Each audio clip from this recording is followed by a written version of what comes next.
we are all on here talking about how to stop binge eating all of your pantry snacks at 12 a.m. But I feel like we're not discussing as much the more moderate overeating that can really still hinder and come in the way of your fitness goals, especially in like social situations, events, and eating out. When I tell you in the past, I seriously did not realize how not normal it is to be leaving a restaurant after lunch or dinner and feeling like, okay, I'm so full, I need to go to sleep. That feeling was because I had no moderation. I was overeating every single time I stepped outside of my house. So here's how I stopped doing that. I used to really set myself up for failure by ordering like the largest entree. Like when I went to a Mexican restaurant, I would get like the most unhealthy like chicken ranchero special with nachos. I would order the large and then I would tell myself, hey girl, you can take half of it home, no big deal. I wouldn't take half of it home because I had no sense of moderation or portion control. So when that was in front of me, I was stuffing my face till I was full and maybe taking 1/4 home. Set yourself up for success by ordering something where you know the portions are going to be in your favor for that specific meal. And then when you get better with portion control and moderation and you can actually practice that, then you can go back to maybe ordering something bigger and taking half of it home. The second thing that really helped me with this is always prioritizing a lean source of heavy protein in my meal. Before I was health, calorie, and macro conscious, honestly, I just ordered whatever I wanted. But whenever I came to realize, okay, when I order things that keep me full and satisfied,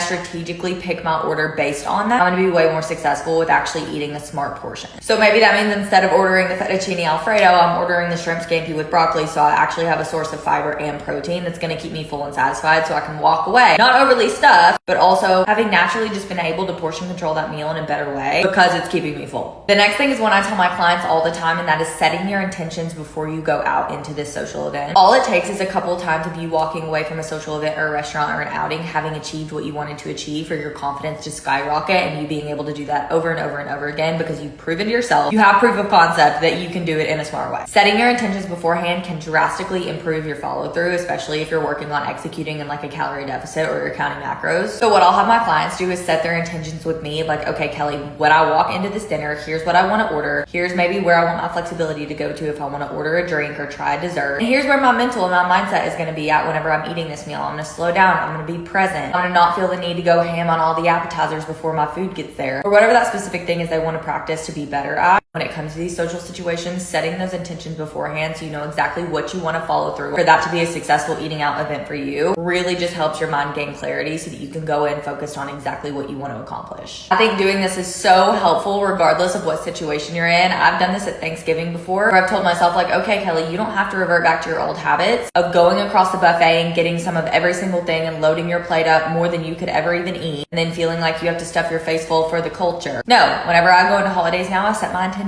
and I'm like, okay, I'm going to get the things off the buffet that I really want, things that I enjoy that make this an experience for me. I'm going to get smart portions and sit down and eat that and finish that before I think about going back.